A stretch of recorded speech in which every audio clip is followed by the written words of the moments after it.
vídeo de hoje falaremos sobre alguns indicadores que demonstram fraqueza extrema no criptoativo, no Bitcoin, e claro que a gente vai falar se esses sinais, se esses indicadores podem representar sinais verdes e que podem sugerir pontos de compra interessantes buscando médio e longo prazo. Além disso, nesse vídeo eu trago a vocês as atualizações dentro do cenário macroeconômico, a agenda econômica dos próximos dias, como também dados econômicos reportados na manhã de hoje, dessa quarta-feira, que são bem importantes para o decorrer da semana. Vejo vocês com tudo isso e muito mais logo após a vinheta.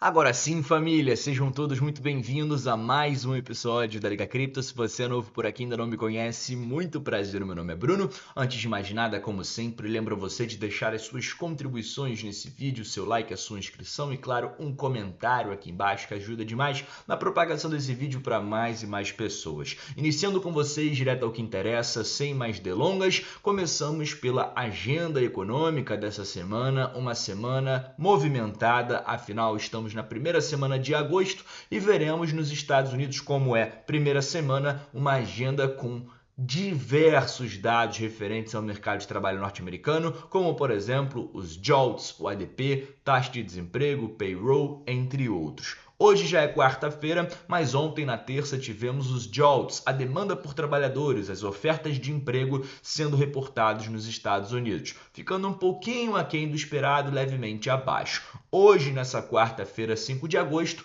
vimos logo no primeiro horário, às 9 da manhã, a divulgação do ADP, que costuma ser interpretado pelo mercado como a prévia do payroll, que sempre é divulgado ali mais ou menos 2 dias depois. Então, o ADP na quarta, o payroll na sexta. Tivemos aqui uma prévia mostrando pra gente um dado mais enfraquecido, ou seja, menos variação de empregos, 44 mil vagas contra 68 mil que era a projeção. O dado anterior havia trazido pra gente 95 mil vagas, ou seja, traçando aqui possivelmente uma desaceleração do mercado de trabalho referente ao último mês, ao mês de julho. Também vimos nessa semana, como é início de mês, a bateria de dados econômicos de PMIs, que são conhecidos como os termômetros da economia. A gente pode ver que a economia se mostra acelerada, se mostra constante, quando praticamente todos os PMIs ficaram acima do número 50 e claro que já indica para a gente uma aceleração econômica do país,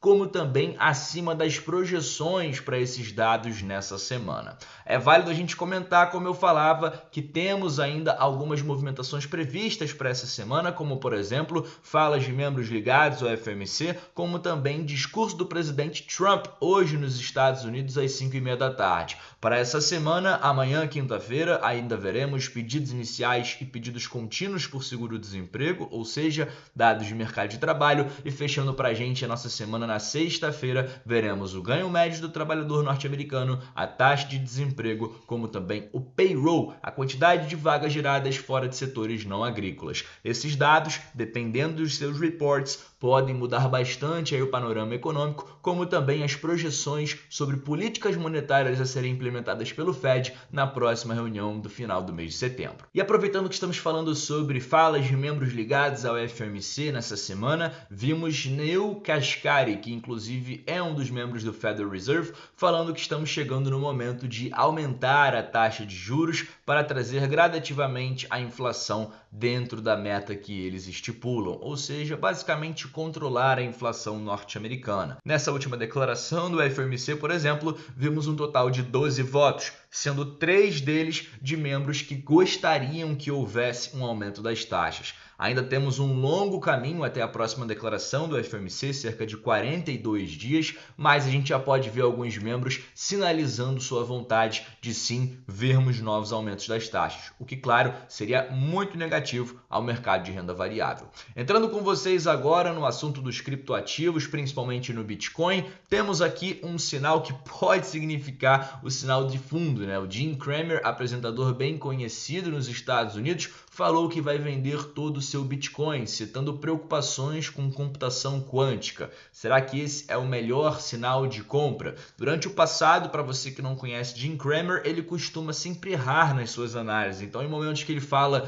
que é o momento de comprar, onde o Bitcoin está muito eufórico, geralmente é o momento de vender. E a mesma coisa, o contrário. Geralmente, quando ele não está muito esperançoso no criptoativo, o Bitcoin está meio morto e, claro, geralmente se mostrou aí no passado como uma boa oportunidade de compra. Agora ele sinalizou que vai vender tudo o que possui, indicando que possivelmente o Bitcoin vai morrer mais uma vez. Seria essa uma grande oportunidade de compra? É um dos indicadores que eu trago para vocês nesse vídeo. O próximo indicador é o seguinte: o índice de pesquisa nos Estados Unidos vai para o menor nível em 5 anos. O Google Trends, que mostra que o interesse, a pesquisa pelo tema Bitcoin nos Estados Unidos, caiu para o seu menor nível nos últimos 5 anos. Desde 2021 a gente não via um ponto tão baixo nessa procura, ou seja, atingindo apenas 18 pontos durante essa semana. Mesmo diante a uma agenda pró-criptomoedas do Donald Trump, como também sobre essa questão da crescente regulatória no país norte-americano, né, o Clarity Act,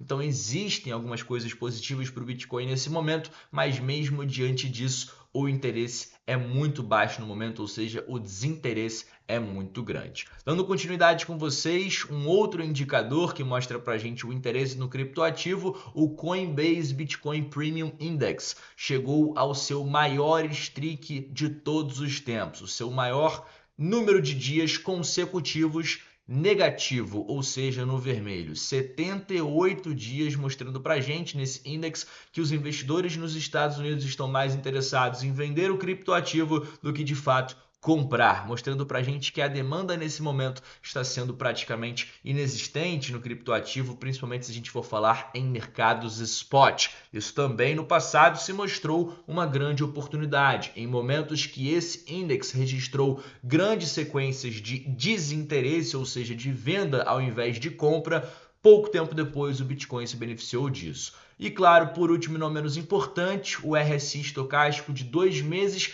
também é uma ferramenta de análise bem interessante para a gente identificar fundos. Então, outro crossover otimista pode estar próximo. Bom, a gente pode ver aqui que um bullish crossover aconteceu em 2015 e depois a gente viu uma forte alta no Bitcoin. O mesmo em 2019, o mesmo no final de 2022 e agora o mesmo pode estar iniciando seu processo de acontecimento. Seria esse mais o indicador favorável para o criptoativo?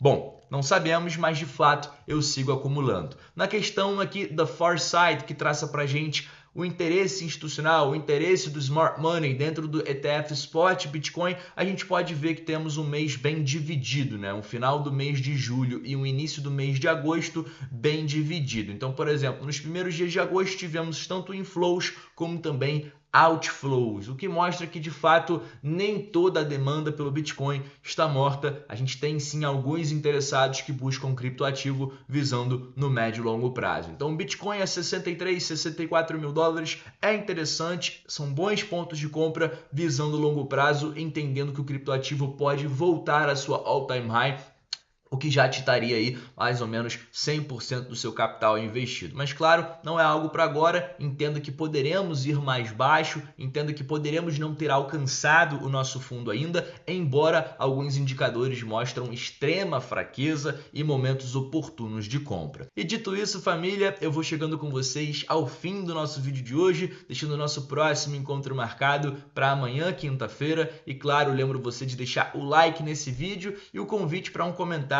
caso você tenha curtido as informações. Fico por aqui e até uma próxima.